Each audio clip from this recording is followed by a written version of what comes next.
ओम श्री गुरुभ्यो नमः। हरि ओम। प्राक्कक्षायां भावनामुख्यविशेषत्वे युक्तिविशेषः तत्र निरूपितः अपि च इत्यादिना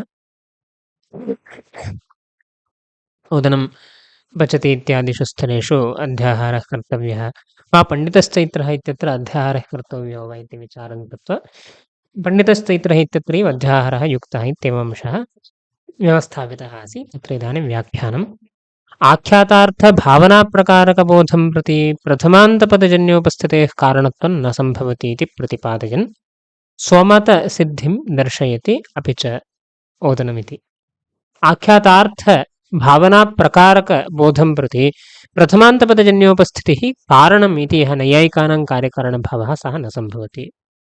स्वमते च कथं तत् उपपादनमित्येवम् अंशः अपि च ओदनमित्यनेन प्रतिपाद्यते। यद्यपि नैयायिकमते सर्वत्र प्रथमान्तार्थविशेष्यकः एव बोधः इति नियमो नास्ति, किन्तु सतिसम्भवे सः इति तैरभ्युपगतम्। सर्वत्रैव प्रथमान्त अर्थस्य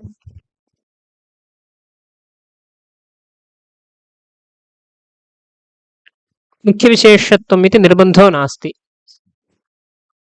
अन्यस्मिन् यतोहि भावे प्रयोगे प्रथमान्तमेव किञ्चित् न भवति इति कृत्वा प्रथमान्त अर्थमुख्यविशेषकबोधः इति न भवति तेषाम्। अतः सर्वत्र प्रथमान्तार्थविशेषकः एव बोधः इति नियमो नास्ति। तथापि सतिसम्भवे प्रथमान्तार्थमुख्यविशेषकः बोधः स्वीक्रियते इति तैरभ्युपगतम्। सतिसम्भवे एवं भवति इत्येवम्। तथापि ओदनं पचति इति स्थले तैः प्रथमान्तपदाध्याहारेण सह निर्वाह्यते। भावे प्रयोगे प्रथमान्तं पदमेव अप्रामाणिकं भवति इति कृत्वा तत्र अध्याहारः कर्तुं न शक्यते। ओदनं पचति इत्यस्मिन् स्थले तु अध्याहारः युज्यते। अतः प्रथमान्तपदाध्याहारेण सः नियमः त्यज्यते। सतिसम्भवे नियमः रक्षणीयः। अयं नियमः नास्ति चेत् उपपद्यते चेत् कर्तव्यम्, अन्यथा नास्ति। भावस्थले प्रथमान्तपदाध्याहारः नोपपद्यते, अत्र तु उपपद्यते। अतः इमम् अध्याहारं कृत्वा निर्वाहः क्रियते। अतः अत्र दोषः उद्भाव्यते ग्रन्थकृत इति बोध्यते। अस्मिन् स्थले दोषः उद्भाव्यते बोध अनुपपत्तेरिति।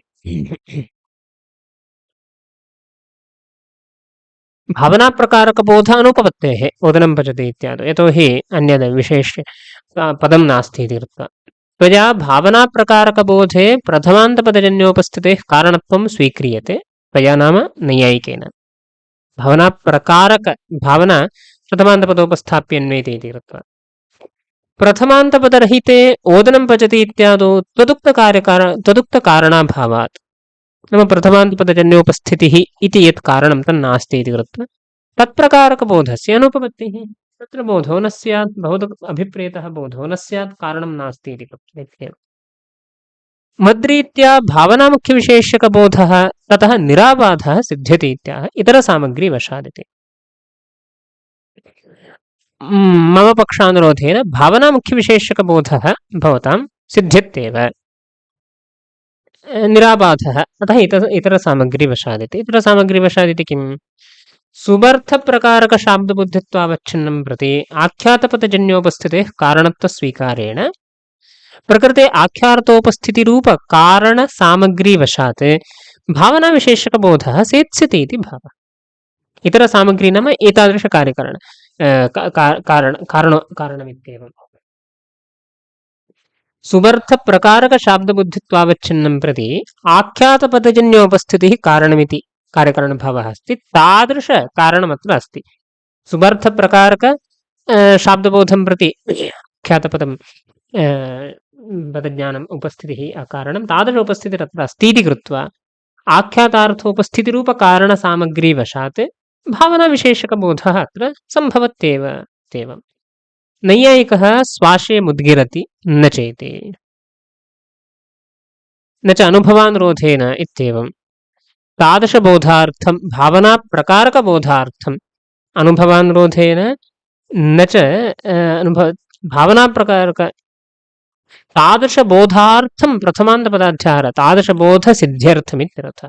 कीदृशबोधसिद्ध्यर्थं? भावनाप्रकारकबोधसिद्ध्यर्थं प्रथमान्तं किञ्चित् अध्याह्रियते। तत्र भावनानिष्ठप्रकारतानिरूपक विशेषता विशिष्ट अर्थबोधक प्रथमान्तपदस्य अध्याहारः इति भावः। भावनानिष्ठप्रकारतानिरूपिका या विशेष्यता निरूपित एक एव तादृशविशिष्ट अर्थबोधकं यत् प्रथमान्तं पदं तादृशं पदम् अध्याह्रियते इति भावः। शपथनिर्णयत्वेन इति न हि भवतः अनुभवादेव वस्तुनः सिद्ध्यसिद्धी सर्वस्यापि स्व अनुभवस्यापि व्यवस्थापकत्वापत्य अतिप्रसङ्गादिति भावः। शपथ स्वानुभवानुरोधेनैव सर्वत्र साधयितुं शक्यते इति नास्ति। कदाचित् स्वस्वानुभवानुरोधेन यदि साध्यते तर्हि अन्यथापि तत्र सिद्ध्येत् अतिप्रसङ्गः स्यात् इति। अतः शपथनिर्णयत्वेन इत्येवम् उक्तम्। नैयायिकः प्रतिबन्ध्य पर्यनुयुङ्क्ते न चेति तुल्यम् आपादनं क्रियते अस्मिन् मध्ये न च तवापि इत्यत्र। तवापि सुबर्थप्रकारकबोधं प्रति आख्यातपदजन्योपस्थितेः कारणत्ववादिनस्तवापि सुबर्थप्रकारकबोधं प्रति प्रथमान्तार्थप्रकारकबोधं प्रति आख्यातपदजन्योपस्थितिः कारणं नाम आख्यातार्थः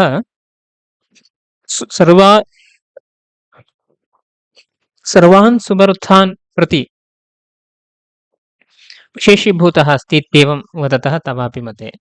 आख्यातपदाभावे इति आख्यातपदरहिते निरुक्तवाक्ये कारणाभावात् सुबर्थप्रकारको बोधः तव मते नोदेति इति भावः। तर्हि यत्र आख्यातं पदं कारणमस्ति तत्रैव तथा स्यात्। प्रकृते आख्यातपदरूपं कारणमेव नास्ति इति कृत्वा तत्र सुबर्थप्रकारकबोधः तव मते न स्यात्। सुबर्थविशेषक नाम तादृश प्रथमान्तार्थविशेषक एव बोधः स्यात् इत्येवं। तथा च स्वमतसिद्धिर इत्याह प्रथमान्तस्य मुख्यविशेष्यत्वापत्तिः नैयायिकानां यदभिप्रेतं तदेव सिद्ध्यति इति शङ्का। पण्डितः इत्यादौ प्रथमार्थः सङ्ख्यामात्रं सा च प्रकृत्यर्थविशेषणं तथा च एकत्वविशिष्टः पण्डितः एवमेकत्वविशिष्टश्चैत्रः इति प्रथमान्तार्थस्य तत्त्वापत्तिः। प्रथमान्तार्थस्यैव मुख्यविशेषत्वम् आपद्येत। प्रथमान्तार्थः प्रथमायाः सङ्ख्यामात्रमर्थः स च अत्र विशेषी प्रकारीभूतः अस्ति एव। एकत्वविशेष पण्डिते अन्वयति चैत्रे च अन्वयति एकत्वविशिष्टः पण्डितः एकत्वविशिष्टश्चैत्रः इत्येवम्। शाब्दबोधः कथं पण्डितश्चैते इत्यत्र पण्डिताभिन्नश्चैत्रः इति प्रथमान्तार्थस्यैव मुख्यविशेषत्वं स्यात् तत्त्वं स्यात्। एवञ्च मदभीष्टसिद्धिरिति भावः। नैयायिकानां यदभीष्टं तदेव सिद्ध्यति किल। समाधत्ते सुबर्थप्रकारकेति अयमर्थः। प्रथमायाः अपि सङ्ख्यार्थकत्वमते सुबर्थप्रकारकशाब्दबोधं प्रति सुज्ञानस्य कारणत्वम्। मतान्तरे तु प्रथमान्तनामपदार्थप्रकारकशाब्दबोधं प्रति प्रथमान्तपदज्ञानस्य कारणत्वं कल्प्यते। उभयत्रापि तन्निर्वाहाय आख्यातपदमध्याः क्रियते। प्रथमायाः सङ्ख्या अर्थः अस्ति इत्येवमुच्यते। सुबर्थप्रकारकशाब्दबोधं प्रति सुज्ञानस्य कारणत्वमिति सुलभतया वक्तुं शक्यते। सुबर्थः कस्य सङ्ख्यारूपः अर्थः अस्ति। अतः मतान्तरे तु प्रथमान्तनामपदार्थप्रकारक मतान्तरे कश्चन अर्थः एव नास्ति इति उच्यते चेत् प्रथमान्तनामपदार्थप्रकारक तादृश नामार्थः यः वर्तते नामार्थप्रकारकशाब्दबोधं प्रति प्रथमान्तपदज्ञानस्य कारणत्वमित्येवं कल्पयामः। प्रथमा अस्ति चेत् नियमेन तदर्थः प्रकारविधरीव भासते। प्रथमान्तं प्रथमा अस्ति इति चेत् प्रथमान्तं किञ्चित् पदमस्ति चेत् नामपदमस्ति चेत् तादृशनामार्थः प्रकारविधरीव भासते इत्येवं कार्यकारणभावं कल्पयामः इत्येवम्। उभयत्रापि तन्निर्वाहाय आख्यातपदमध्याः क्रियते। प्रथमपक्षे वा भवतु मतान्तरे वा भवतु उभयथापि आख्यातपदस्य अध्याहारः आवश्यकः एव। स्पष्टम्। अत्र सुबर्थप्रकारकशाब्दबोधः तत्र सङ्ख्यार्थकत्वमते नाम सङ्ख्याप्यर्थः प्रातिपदिको प्रथमायाः प्रातिपदिकार्थोऽप्यर्थः इत्येवं यदि स्वीक्रियते तर्हि तदर्थः प्रकारविधनैव भासते चेत् विशेष्यः कश्चन अपेक्षते, अतः आख्यातमध्याहर्तव्यम्। अस्मिन् पदस्थले नामार्थः प्रकारविधनैव भासते इति जातं, तस्मादपि प्रथमान्तं किञ्चित् न आख्यातान्तं किञ्चित् अध्याहर्तव्यमित्येव। अतः मत्पक्षे न दोषः इति, मीमांसकानां पक्षे दोषो नास्ति। ननु प्रथमायाः साधुत्वमात्रार्थकत्वात् कथमेतत् कार्यकरणभावः? अतः वक्ष्यमाणरीत्या प्रथमा साधुत्वमात्रार्थः अस्ति, अयं कार्यकरणभावः कथम् उन्नीयते भवता इति प्रश्नः स्यात्। अयं कार्यकरणभावो नाम सुबर्थप्रकारकबोधत्वावच्छिन्नं प्रति, तदर्थमुच्यते वक्ष्यमाणरीत्या प्रथमायाः अपि सङ्ख्यातिरिक्तार्थसद्भावात्। वक्ष्यमाणरीत्या इति प्रथमा विभक्त्यर्थनिरूपणावसरे वक्ष्यमाणरीत्या पाणिनिमतानुरोधेन इत्यादि तदेव उच्यते। अर्थसद्भावादिति पाणिनिमते चैत्र घट पट इत्यादि प्रातिपदिकार्थः चैत्रादिरेव प्रथमायाः अर्थः। चैत्रः घटः पटः इत्येवम् उच्यते चेत् यः प्रातिपदिकेन बुध्यते यः अर्थः स एव अर्थः विभक्तेरपि, प्रथमायाः विभक्तेरपि इति। कात्यायनमते अभिहितकारकत्वं सः प्रथमायाः अर्थः इत्यग्रे निरूपयिष्यते इत्येव। प्रथमायाः साधुत्वमात्रार्थकत्वमिति वादिनां मतेन आह, अस्तु अस्मदीयपक्षः भवता न स्वीक्रियते, साधुत्वार्थकत्वमेव इति यदि भवताम् आग्रहः चेदपि अस्माभिरुपपादयितुं शक्यते। कथम्? अनतिरिक्तत्वेपि इति। सङ्ख्यातिरिक्त अर्थ अभावेपि इत्यर्थः। सङ्ख्यातिरिक्तः अर्थः नास्ति चेदपि मया भवत्पक्षे आख्यातान्ताध्याहारः समर्थयितुं शक्यते। तादृशस्थले आख्यातरहिते पण्डितश्चैत्रः इत्यादि स्थले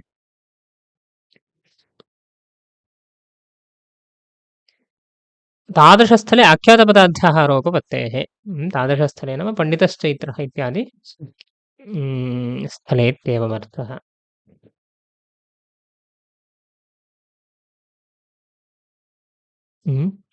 अध्याहारोपपत्तेरिति प्रथमान्तार्थप्रकारकबोधनिर्वाहाय तन्निष्ठप्रकारतानिरूपकविशेष्यता विशिष्ट अर्थबोधक तत्पदाध्याहारेण प्रकृतार्थोपपत्तेरित्यर्थः। प्रथमान्तार्थः नियमेन प्रकारविधनैव भासते इत्येतादृशबोधः प्रकारविधनैव बोधो अपेक्षते इत्येवं तदर्थनिर्वाहाय तन्निष्ठप्रकारतानिरूपितविशेष्यता, तन्निष्ठ प्रथमान्तार्थनिष्ठप्रकारतानिरूपकविशेष्यता, निरूपितविशेष्यता एकमेव, तादृशविशिष्टः कश्चन अर्थः, विशेष्यता विशिष्टः कश्चन अर्थः, कृतिरूपार्थः तत्बोधक तत्पदाध्याहारेण, तादृश अर्थबोधक आख्यातपदाध्याहारेण प्रकृतार्थः उपपत्तिः। नाम पण्डितश्चैत्रः इत्यस्मिन् स्थलेपि कृतेर्मुख्यविशेषत्वं, कृतिः इति उपलक्षणं भावनायाः मुख्यविशेषत्वं वक्तुं शक्यते, न च विनिगमनाविरहः इति। ओदनं पचति इत्यत्र प्रथमान्तपदाध्याहारो दूषितः, पण्डितश्चैत्रः इत्यत्र आख्यातपदाध्याहारः स्वीकृतः। अत्र किं नियामकम्? अध्याहारे विनिगमकं नास्ति इति न शङ्क्यम् इति भावः। नैयायिकपक्षे अध्याहारः दूषितः, स्वयं च अध्याहारं स्वीकरोति, किम् अत्र विनिगमकम् इति भवता न शङ्क्यं। किमर्थं? स्मृत्यनुमतत्वेन। अस्तिर्भवन्तीपरः इति कात्यायनस्मृत्यनुमतत्वेन इत्येवं। का स्मृतिः इति चेत् अस्तिर्भवन्तीपरः, तस्य आख्यातपदाध्याहारस्य अदोषत्वादित्येव।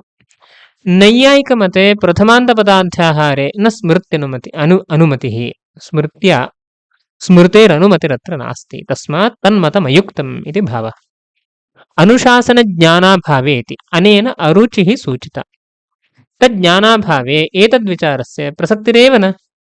यदि अनुशासनज्ञानमेव नास्ति, प्रसक्तिरेव नास्ति, शास्त्रज्ञानवतामेव प्रकृतार्थविचारकरणात्। यस्य इदानीं तत्र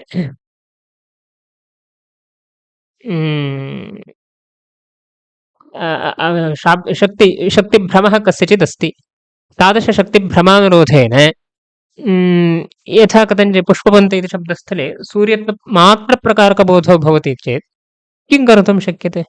तत्र अन्यत् किमपि तत्र तथैव तत्र अभ्रान्तस्य इति नैयायिकेन उच्यते शक्तिवादादौ। यस्य एवं विचारः न ज्ञायते तस्य यथा कथञ्चिदपि बोधो भवति चेत् तद् न वारणीयमित्यभिप्रायः। नैयायिकानामपि एवमेव इष्यते इति अत्र निरूपितं। तदुत्तरकाले भावाख्यातस्थले प्रथमान्तपदाध्याहाररूपदोषकथनम् किञ्च इति पुनः अत्र दूषणान्तरमुच्यते। किमर्थम् इति चेत् पूर्वं तत्र पण्डितश्चैत्रः इत्यस्मिन् स्थले आख्यातपदमध्याहर्तुं शक्यते। अस्थिरभवन्ति परः इति नियमः अस्ति, स्मृत्यनुमतिरस्ति। ओदनं पचति इत्यस्मिन् स्थले प्रथमान्तं पदमध्याहर्तुं न शक्यते, अनुभवः शपथनिर्णयो भवति इत्येवं। किञ्च स्मृतिः अपि तत्र विशेषतः नास्ति इत्यंशः निरूपितः। अतः प्रथमान्तार्थस्यैव मुख्यविशेषत्वमिति क्वचित् न भवति। ओदनं पचति इत्यस्मिन् स्थले कृतेः अपि मुख्यविशेषत्वं स्यादित्येवम् अभिप्रायः आसीत् ग्रन्थकर्तुः। इदानीं किमुच्यते, इदानीं नैयायिकेन एवं समाधातुं शक्यते यत् भवता स्मृत्यनुरोधेन अध्याहारः उक्तः। अस्थिर्भवन्ति परः प्रथमपुरुषे अप्रयुज्यमानोऽप्यस्ति इति स्मृतिम् आश्रित्य अध्याहारः उक्तः। परन्तु इदानीं स्मृतिस्थले विशेषतः चिन्तनं क्रियते चेत् अस्तिः भवन्ति परः प्रथमपुरुषे प्रयुज्यमानोऽप्यस्ति। प्रथमपुरुषे भवन्ति परः नाम वर्तमानकालपरः तद्भवतु, समः नास्ति। अन्यथा भूतकालः यदि वक्तव्यः, भूतले घटः आसीत् इति आसीत् शब्दप्रयोगं विना भूतकालद्योतनं नैयायिकमतेऽपि कर्तुं न शक्यते। भूतले घटः इत्युक्तं च वर्तमानकालः एव प्रतीयते। अतः तद्भवतु, भवन्ति परः इत्यंशः भवतु, परन्तु प्रथमपुरुषे इत्यस्ति। पण्डितश्चैत्रः इत्यस्मिन् स्थले भवता अध्याहारः कर्तुं शक्यते, स्मृत्यनुमतिरस्ति, प्रथमपुरुषः अस्ति। त्वं पण्डितः अहं पण्डितः इत्यस्मिन् स्थले का गतिः? अत्र तु प्रथमपुरुषः नास्ति, त्वं पण्डितः इति मध्यमपुरुषः अस्ति, अहं पण्डितः इत्युत्तमपुरुषः अस्ति। अस्मिन् स्थले कथं तत्र अध्याहारः कर्तुं शक्यते? स्मृत्यनुमतिरत्र नास्ति। स्मृतिः किं वदति? अस्तिः भवन्ति परः प्रथमपुरुषे इति कण्ठतः स्मृतौ उक्तमस्ति। प्रथमपुरुषे अप्रयुज्यमानोऽप्यस्ति। इदानीं मया मध्यमपुरुषो वा उत्तमपुरुषो वा स्वीक्रियते, त्वं पण्डितः अहं पण्डितः इति। तत्काले तु तत्र त्वं पण्डितः असि अहं पण्डितः अस्मि इति असि अस्मि इत्येवं रूपेण पदाध्याहारः स्मृत्यनुमतः नास्ति। अस्मिन् स्थले प्रथमान्तार्थस्य मुख्यविशेषत्वं स्यात्। अतः पुनः मीमांसकस्य उपरि दूषणम् एवं भवितुम् अर्हति। अतः किञ्च इति दूषणान्तरम् अत्र उच्यते। किञ्च भावनाप्रकारकबोधत्वावच्छिन्नं प्रति आख्यातपदज्ञानत्वेन कारणत्वे चैत्रेण सुप्यते गगनेन स्थीयते इत्यादि भावाख्यातस्थले प्रथमान्तपदाध्याहारापत्तिः भवत् अस्तु। तत्र मया तु प्रथमपुरुषे इति उपलक्षणमिति स्वीकृत्य वारयितुं शक्यते, परन्तु भवता यः कार्यकरणभावः उक्तः सः व्यभिचरितः अस्ति। पुनः भावनाप्रकारकबोधत्वावच्छिन्नं प्रति आख्यातपदज्ञानत्वेन कारणत्वम् इति भवता कार्यकरणभावः उक्तः, येन तत्र ओदनं पचते इत्यस्मिन् स्थले आख्यातपदज्ञानरूपं कारणमस्ति। तेन भावनाप्रकारकः एव बोधः अपेक्षते। तदर्थं च प्रथमान्तं किञ्चित् अध्याह्रियते इति भवतोक्तं। परन्तु चैत्रेण सुप्यते गगनेन स्थीयते इति भावाख्यातस्थले अपि भवता प्रथमान्तं पदमध्याहर्तव्यं स्यात्। किमर्थं? कः नियमः? भावनाप्रकारकबोधं प्रति। तर्हि अत्रापि भावना आख्यातपदमस्ति चेत् भावना प्रकारविधैव भासते। तर्हि अत्रापि भावनायाः प्रकारविधैव भानम् अपेक्षते।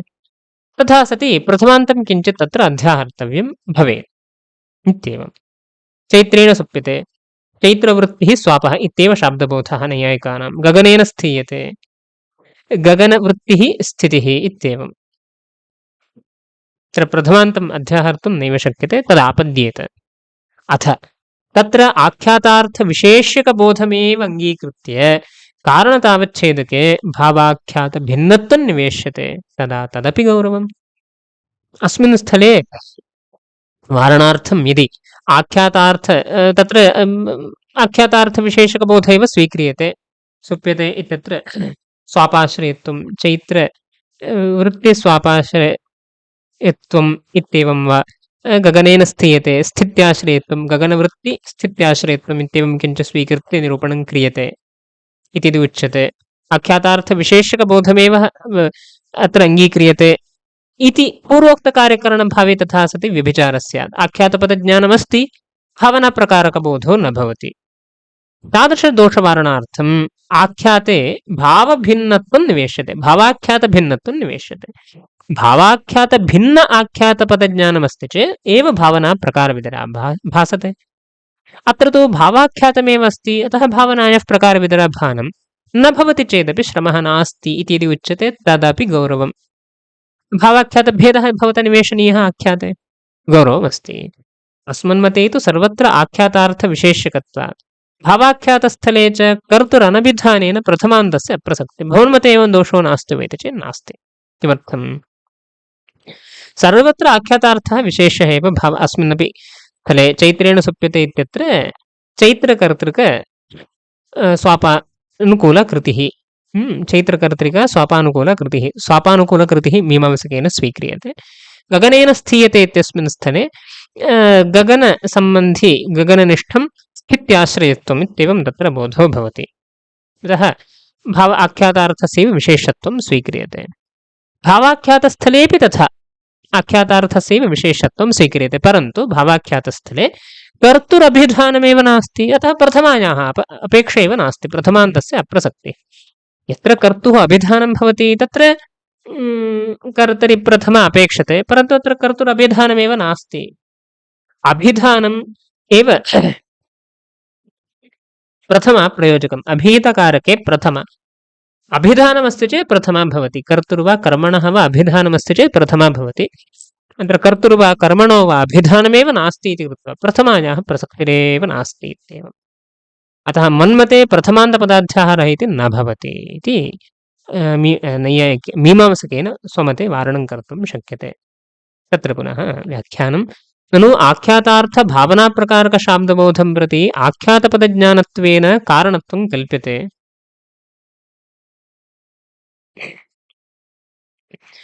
तदनुरोधेन प्रथमान्तपदमध्याह्रियते। आख्यातार्थ भावनाप्रकारकशाब्दबोधं प्रति आख्यातपदज्ञानत्वेन कारणत्वं कल्प्यते इति पूर्वम् अत्र निरूपितं तदेव अस्ति। तदनुरोधेन प्रथमान्तपदमध्याह्रियते। अस्तिर्भवन्ति परः इति न सार्वत्रिकं। त्वं पण्डितः अहं पण्डितः इत्यादौ तावताप्यनिर्वाहात् भवन्ति प्रथमपुरुषे इत्यस्ति। अतः ओदनं पचति इत्यादौ प्रथमान्तार्थमुख्यविशेषकशाब्दबोधः निराबाधः इत्यतः किञ्च भवदुक्तं सर्वत्र न घटते, भवदुक्तं समाधानं सर्वत्र न घटते। मया तु एवं स्वीकृत्य एवं पूर्वं कार्यकरणभावः उक्तः, तत्कार्यकरणभावानुरोधेन मया प्रथमान्तं पदमध्याहर्तुं शक्यते। ओदनं पचति इत्यस्मिन् स्थले तु भवता तु न शक्यते, त्वं पण्डितः इत्यादौ इत्येवं। किञ्च इति चैत्रेण सुप्यते इति चैत्रवृत्तिः स्वापकृतिरिति ततो बोधः। इदञ्च मीमांसकमतानुरोधेन उक्तं, तैस्तु चैत्रवृत्तिस्वापः इत्येव स्वीक्रियते। तत्रापि आख्यातपदज्ञानरूपकारणसत्त्वात् आख्यातपदज्ञानं कारणं भावनाप्रकारकबोधः कार्यम् इति तादृशकारणं वर्तते इति कृत्वा तत्रापि निरुक्तकार्यकारणभाववशात् तत्प्रकारकबोधस्यैव स्वीकर्तव्यतया, भावनाप्रकारकबोधः एव तत्र स्वीकर्तव्यः इति कृत्वा तदनुरोधेन प्रथमान्तपदस्य अध्याहारापत्तिः। अतः युज्यते ओदनं पचति इत्यत्र इव इति भावः। अतः अत्रापि युज्यते नाम एवम् आपद्येते इत्यभिप्रायः। चैत्रेण सुप्यते इत्यत्रापि प्रथमान्तपदस्य अध्याहारः स्यात्, कारणमस्ति, तर्हि तत्रापि भावनाप्रकारकबोधः अपेक्षते। अतः प्रथमान्तं किञ्चित् अध्याहर्तव्यं स्यात्। दृष्टान्तः ओदनं पचति इति। अथ निरुक्तरीत्या चैत्रवृत्तिस्वापकृतिरित्येव बोधः, परन्तु आख्यातार्थभावनाप्रकारकबोधं प्रति भावाख्यातभिन्न आख्यातपदज्ञानं कारणम् इति स्वीक्रियते। अतः तत्र दोषो नास्ति। भावाख्यातस्थले भावाख्यातभिन्न आख्यातं नास्ति इति कृत्वा आख्यातार्थभावनाप्रकारकबोधः न भवति इत्येवम् इति समाधीयते। तदपि कारणतावच्छेदके भावाख्यातभिन्नत्वं निवेश्यते इति गौरवम्। तदपि गौरवं, तदपि नाम कारणतावच्छेदके भावाख्यातभिन्नत्वं निवेश्यते, गौरवम्। ननु भवन्मते भावाख्याते का गतिरित्यतः अस्मन्मते तु मीमांसकमते तर्हि का गतिः? गौरवन्नास्तीत्यः सर्वत्र आख्यातार्थेति। सर्वत्र आख्यातार्थः भावना मुख्यविशेषः भवति। कर्तुरनभिधानेनेति लक्षणया कर्तुरभिधानेन इत्यर्थः। कर्तुः अनभिधानेन तत्र कर्ता वा कर्म वा लक्षणया अभिधीयते तदत्र नास्त्येव भावाख्यातस्थले। अभिधानमस्ति चेत् प्रथमा भवति, अत्र अभिधानमेव नास्ति। प्रथमान्तस्य अप्रसक्तिरिति प्रथमाप्रयोजक अभिः तत्त्वस्य अभावः। नैयायिकमते त्वेवं वक्तुम् अशक्यम्। तन्मते अभिधान अनभिधानव्यवस्थायाः दुरुपपादत्वात्। अभिधानं यतोहि तत्र कर्तरि वा कर्मणि वा लक्षणेव न स्वीक्रियते, तर्हि अभिधानम् अनभिधानमिति ते वक्तुं न शक्यते इत्येवम्। एतच्च समनन्तरमेव मूले स्पष्टं भविष्यति इत्येवम्। अग्रे पुनः प्रथमान्तपदोपस्थाप्ये अन्य अविशेषणेऽपि दोषोद्भावनम् न दूषणान्तरमत्र उच्यते किञ्च इत्येवम्। प्रथमान्तपदोपस्थाप्य अन्य अविशेषणत्वमिति यद्विशेषणं दत्तं तत्रापि इदानीं पुनः श्रमः आपाद्यते इति। तत्र पूर्वं तावत् मीमांसकमते श्रमः नास्ति, नैयायिकानाम् एव तत्र श्रमः भवति इत्येवम् अभिप्रायेण किञ्च इति पूर्वं निरूपितं। नैयायिकानां तु तत्र वारणं कर्तुं शक्यते, यद्यपि भावाख्यातस्थले प्रथमान्तस्य वारणं कर्तुं शक्यते, भावाख्यातभिन्नत्वमित्याख्याते दीयते इत्येवम् उक्तम् इति दोषः उक्तः, गौरवमस्ति इति। नैयायिकस्य मीमांसकस्यापि एवम् अत्र दोषः अस्ति एव। किमर्थम्? लिङ्ग अनन्वय भावनोपस्थितिः कारणमिति मीमांसकेन वक्तव्यम्। निपात उपसर्ग इत्यादि तत्र कीदृश उपस्थितिः कारणम् इति चेत् लिङ्ग अनन्वयी भावनोपस्थितिः कारणं विशेषतासम्बन्धेन इति वक्तव्यम्। तत्र भावनोपस्थितिः इत्येतावन्मात्रं न, लिङ्ग अनन्वयित्वमपि दीयते। लिङ्ग अनन्वयी भावना, अन्यथा भावना इति प्रातिपदिकेन उपस्थाप्य भावनायामपि सर्वेषां कारकादीनाम् अन्वयस्य, अतस्तद्वारणार्थं लिङ्ग अनन्वयित्वमिति मीमांसकेन देयम्। तैस्तु भावाख्यातभिन्नत्वमिति दीयते। अतः यद् गौरवं भावाख्यातभिन्नत्वमिति दीयते चेत् नैयायिकमते गौरवं स्यादिति तद् भवन्मतेऽप्यस्ति एव, भवतः लिङ्ग अनन्वयित्वमिति दीयते। यतोहि इदानीं कृता तद्धितेन वा अथवा अव्ययेन निपातेन आख्यातेन भावनायाः बोधः अस्ति, तत्र लिङ्ग अनन्वयित्वं घटते। प्रातिपदिकेन यत्र भावना बुध्यते तत्र लिङ्गान्वयित्वमेव अस्ति इत्येवं तद्वारणार्थं भवता दीयते एव।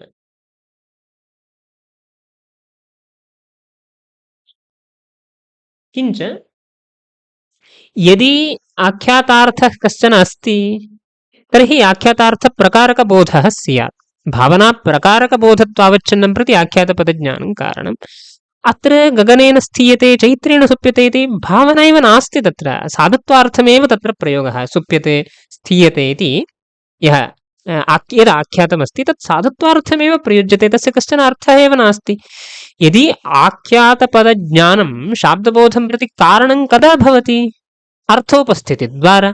तत्र कश्चन अर्थः एव नास्ति, द्वारमेव नास्ति, तर्हि तादृशशाब्दबोधं प्रति द्वाराभावादेव एतदाख्यातपदज्ञानं कारणमेव न भवति। तथा सति कारणमेव नास्ति इति कृत्वा शाब्दबोधः तत्र उपपादयितुं न शक्यते इति यदि उच्यते तर्हि किञ्च इति दूषणान्तरं तत्र आरब्धम् इति।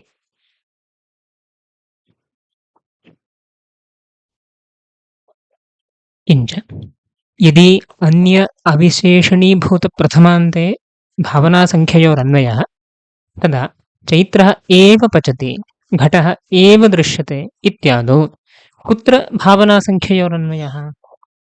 कथं वा शाब्दबोधः? न तावत् चैत्रादौ। तस्य एवकारार्थभूत अन्ययोगव्यावृत्येकदेशभेदे प्रतियोगिताकत्वसंसर्गेण विशेषणत्वात्। यदि अन्य अविशेषणीभूतप्रथमान्ते नाम प्रथमान्तार्थे संख्याभावनयोः भावनासङ्ख्ययोः अन्वयः इति भवतां मतम्। तद् अत्र न भवति। चैत्रः एव पचति, घटः एव दृश्यते इत्यस्मिन् स्थले न युज्यते। को भवता सङ्ख्याभावनयोः अन्वयः स्वीक्रियते? अन्य अविशेषणीभूतः प्रथमान्तार्थः कः अस्ति अत्र इत्येवं। कथं वा शाब्दबोधः भवता स्वीक्रियते तत्र इति भवता निरूपणीयम्। किमर्थं? चैत्रः अस्ति किल, चैत्रे एव तत्र सङ्ख्याभावनयोरन्वयः वक्तुं शक्यते इति चेत् न तावत् चैत्रादौ। किमर्थं? तस्य एवकारार्थभूत अन्ययोगव्यावृत्ति एकदेशभेदे, व्यावृत्त्येकदेशभेदे प्रतियोगितातत्त्वसंसर्गेण विशेषणत्वात्। तत्र एवकारः अस्ति, अत्र एवकारस्य अर्थः अन्ययोगव्यावृत्तिः। तादृश अन्ययोगव्यावृत्तिः इति यः एवकारार्थः, तत्र यः एकदेशः अस्ति भेदः, अन्ययोगः इत्यत्र भेदवद् सम्बन्धः इति, तत्र यः भेदः प्रविष्टः तस्मिन् भेदे चैत्रः प्रतियोगिताकत्वसंसर्गेण अन्वेति। तर्हि चैत्रः एव पचति इति चैत्रभिन्न न पचति, चैत्रभिन्नः न पचति इत्यपि अर्थः तत्र वक्तव्यः। तर्हि चैत्रस्य भेदे प्रतियोगिताकत्वसंसर्गेण अन्वयः अस्ति इति कृत्वा अन्यविशेषणत्वमेव आगतम्। अन्यम् इत्यनेन भेदः, अन्यपदार्थः भेदः। तादृशभेदे विशेषणत्वमेव चैत्रस्य अस्ति, अविशेषणत्वं नास्ति इति कृत्वा अन्य अविशेषणीयत्वं तत्र प्रथमान्तार्थे न घटते। यद्यपि चैत्रः प्रथमान्त अर्थः, तथापि तस्य अन्य अविशेषणत्वं नास्ति इति कृत्वा तत्र अन्वयः भवता वक्तुं न शक्यते। भेदे प्रतियोगिताकत्वसंसर्गेण विशेषणत्वात् सः विशेषणीभूतः अस्ति। अस्तु, एवकारार्थभूतायां व्यावृत्तौ प्रतियोगिताकत्वसंसर्गेण भावनायाः, आश्रयतासंसर्गेण च एवकारार्थभूते अन्यस्मिन् संख्यायाः अन्वयः इति यदि उच्यते, तयोः प्रथमान्तपदोपस्थाप्यत्वाभावात्। एवं भवतु नापि चैत्रे अन्वयः वक्तुं न शक्यते। अस्तु, इदानीम् एवकारार्थभूताया व्यावृत्तिः, तस्यां व्यावृत्तौ प्रतियोगिताकत्वसंसर्गेण भावनायाः अन्वयः भवतु। तथा सति तत्र एतत् कृत्यभावः इत्येवमर्थः लभ्यते। एवकारार्थभूत व्यावृत्तिः नाम व्यावृत्तिर्नाम अभावः, तस्मिन् अभावे व्यावृत्तौ प्रतियोगिताकत्वसंसर्गेण भावना अन्वयति चेत् भावनायाः अभावः कृतेरभावः इत्यर्थः प्रतीयते। तर्हि प्रतियोगिताकत्वसंसर्गेण भावना व्यावृत्तौ अन्वेति, संख्या तावत् आश्रयतासंसर्गेण एवकारार्थभूते अन्यस्मिन्, अन्ययोगः इत्यस्ति किल, तत्र अन्यः इति यः पदार्थः, एवकारार्थः अन्यः यः वर्तते, तस्मिन् अन्यपदार्थे आश्रयतासंसर्गेण संख्यायाः अन्वयः भवतु। चैत्रः एव पचति इत्यत्र एवं बोधः। एकत्वविशिष्टः यः चैत्रभिन्नः, एकत्वविशिष्टः यः चैत्रभिन्नः, सः पाकानुकूलकृत्यभाववान् इति। कृतिः अभावे अन्वेति, संख्या चैत्रभिन्ने अन्वेति इति नयर्थे तत्र एवकारार्थे तत्र तत्र अन्वयः वक्तुं शक्यते किल इति चेत् तयोः प्रथमान्तपदोपस्थाप्यत्वाभावात्। व्यावृत्तिः वा अन्यशब्दार्थो अन्यपदार्थो वा तत्र प्रथमान्तपदेन उपस्थितः नास्ति। एव शब्देन सह उपस्थितः, प्रथमान्तपदेन उपस्थितो नास्ति, प्रथमान्तार्थत्वमेव नास्ति। किञ्च तत्र संख्यायाः अन्वयी यः चैत्रभिन्नः, तस्य मुख्यविशेष्यत्वम् अस्ति चेत्, अन्य अविशेषणत्वम् अस्ति चेदपि अभावस्य भावनायाः प्रतियोगिताकत्वसंसर्गेण अभावे अन्वयः इत्युक्तं। तस्य अभावस्य अन्यविशेषणत्वमेव अस्ति। अयम् अभावः चैत्रभिन्ने अन्वेति, अन्यस्मिन् अन्वेति, तस्मात् अन्यविशेषणत्वमेव अस्ति, अन्य अविशेषणीभूते अन्वयः इत्यपि तत्र वक्तुं न शक्यते। अतः तयोः प्रथमान्तपदोपस्थाप्यत्वाभावात् अभावस्य अन्यविशेषणत्वाच्च इत्यपि वक्तुं शक्यते। इत्येवं तत्र दोषः उद्भावितः अस्ति।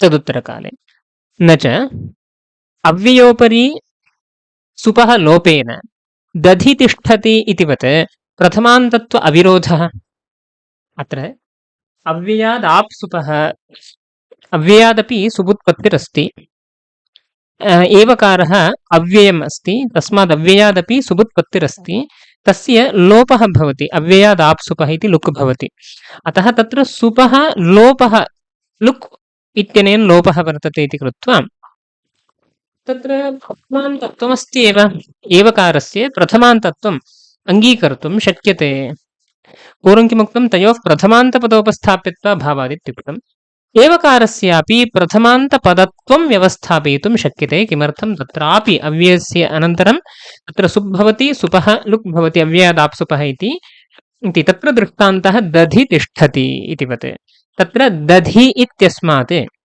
सुप् अस्ति तस्य सुपः लोपः अप्यस्ति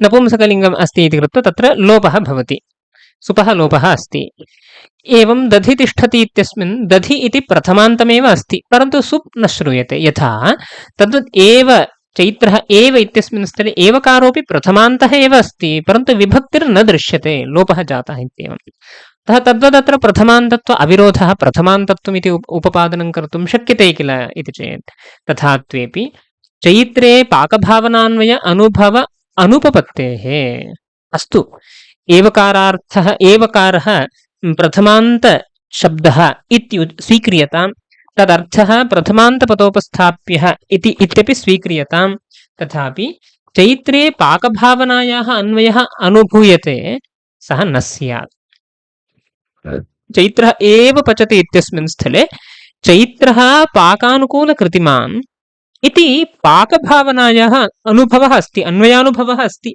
सः युष्माभिर्नैव उपपाद्यते भावना को अन्वेति व्यावृत्तौ अन्वेति संख्या चैत्रभिन्ने अन्वेति परन्तु संख्याभावनयोः चैत्रे अन्वयप्रतीतिरस्ति सा न उपपादिता भवति इत्येवम् अन्वय अनुपपत्तेः चैत्रान्येषु बहुष्वपि चैत्रः एव पचति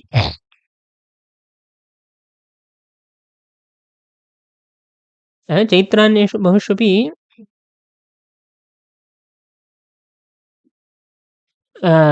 चैत्रान्येषु बहुष्वपि चैत्रः एव पचति इत्येकवचनप्रयोगाच्च इति पङ्क्तिः तत्र दूषणान्तरम् उच्यते चैत्रे पाकभावनायाः अन्वयः अनुभूयते सर्वेषां जनानां सः उपपादितः न स्यादित्येकं दूषणमुक्तम् अपरं तत्र इदं किम् अत्र पूर्वम् अंशद्वयं निरूपितमासीत् व्यावृत्तौ प्रतियोगिताकत्वसंसर्गेण भावनायाः अन्वयः इत्येकः अंशः आश्रितासंसर्गेण एवकारार्थभूते अन्यस्मिन् संख्यायाः अन्वयः इत्यपरः अंशः अंशद्वयमुक्तम् तत्र प्रथमांशमादाय प्रथमं दूषणं चैत्रे पाकभावनायाः अन्वयः अनुभूयते सः न स्यात् किमर्थं भवता व्यावृत्तौ भावनायाः अन्वयः स्वीक्रियते इति प्रथमांशमादाय प्रथमं दूषणं द्वितीयः अंशः संख्यायाः आश्रितासम्बन्धेन एवकारार्थभूते अन्यस्मिन् अन्वयः प्रतिपादितः द्वितीय अंशः उक्तः आसीत् अत्र तादृश अंशमाश्रित्य द्वितीयं दूषणमुच्यते चैत्रान्येषु बहुष्वपि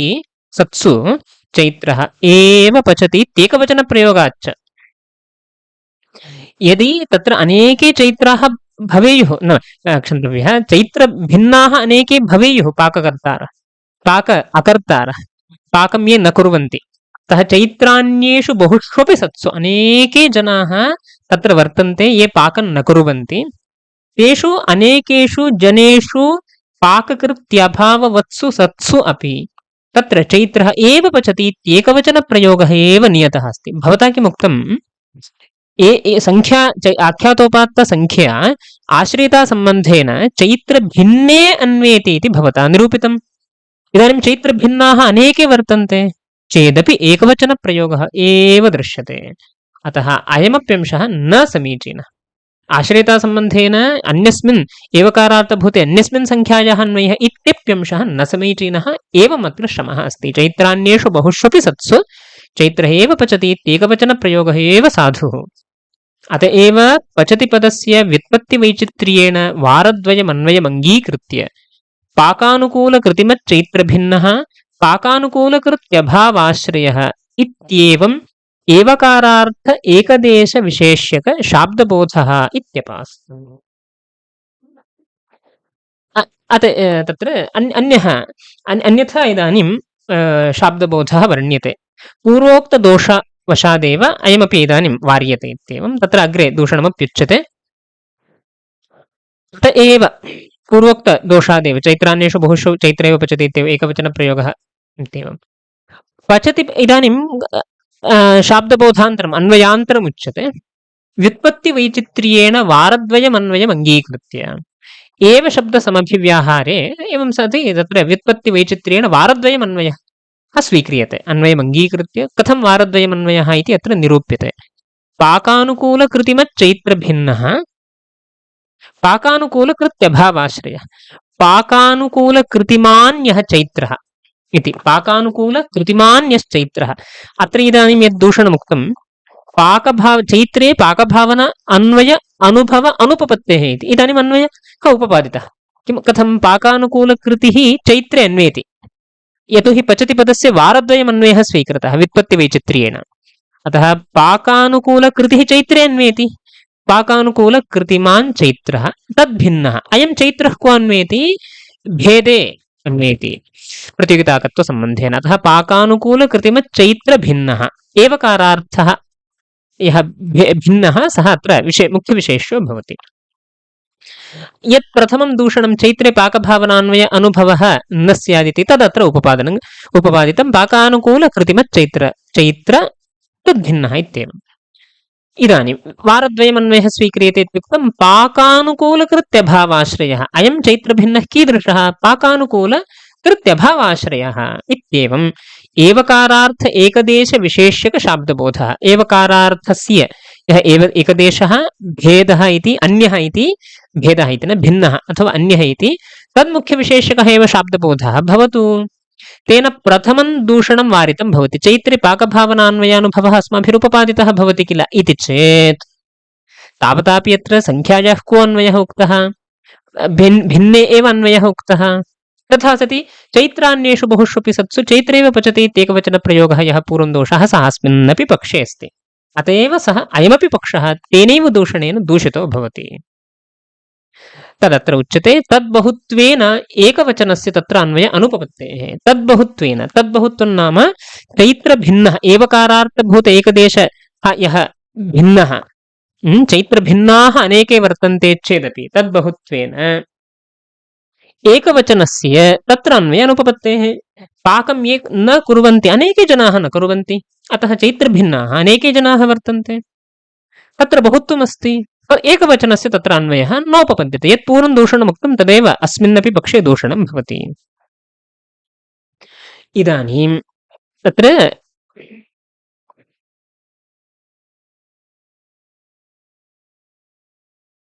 अत्र एवं वदामः संख्यायाः अपि चैत्रे एव अन्वयः भवतु। यथा पाकानुकूलकृतिः चैत्रे अन्विता तद्वत् संख्यायाः अपि चैत्रे एव अन्वयः भवतु। पाकानुकूलकृतिमान् तादृश एकत्वसङ्ख्याश्रयः चैत्रः तद्भिन्नः पाकानुकूलकृतिसङ्ख्येतदुभयाश्रय चैत्रभिन्न पाकानुकूलकृत्यभावाश्रय इत्येवं भवतु। तथा सति चैत्रभिन्नाः अनेके भवेयुर्नाम एकवचनं तु चैत्रेव अन्वयति। एकवचनस्य अर्थः चैत्रेव अन्वयति इति कृत्वा अनुपपत्तिर्नास्ति इति यदि इदं दूषणं वार्यते तर्हि इदानीं चैत्रे पाकभावनायाः अपि प्रतीतिरस्ति। संख्या तावत् चैत्रेव अन्वेति इति कृत्वा अन्ये चैत्रापेक्षया अन्ये ये ते अनेके वर्तन्ते चेदपि तत्र एकवचनम् उपपादयितुं शक्यते इति उच्यते। चैत्रस्य अन्यविशेषणतया तत्राप्यन्वय अनुपपत्तेश्च किमुक्तं भवता? आख्यातोपात्तसङ्ख्यायाः अन्य अविशेषणीभूत प्रथमान्तपदोपस्थाप्य अन्वयः। अत्र तु चैत्रः भेदे विशेषणीभूतः एव अस्ति, अन्यविशेषणीभूतः एव प्रथमान्तपदोपस्थाप्यः सः अर्थः। अतः तत्र अन्यविशेषणत्वमेव अस्ति इति कृत्वा तत्र भवता संख्यायाः अन्वयः वक्तुं न शक्यते। कृतेरप्यन्वयः न भवति, संख्यायाः प्यन्वयः न भवति। अतः भवदीयकार्यकारणभावः न समीचीनः इत्येवमत्र विवक्षा अस्ति। अत्र काले व्याख्यानं तद् अग्रिमकक्षायां पश्यामः। नमस्कारः।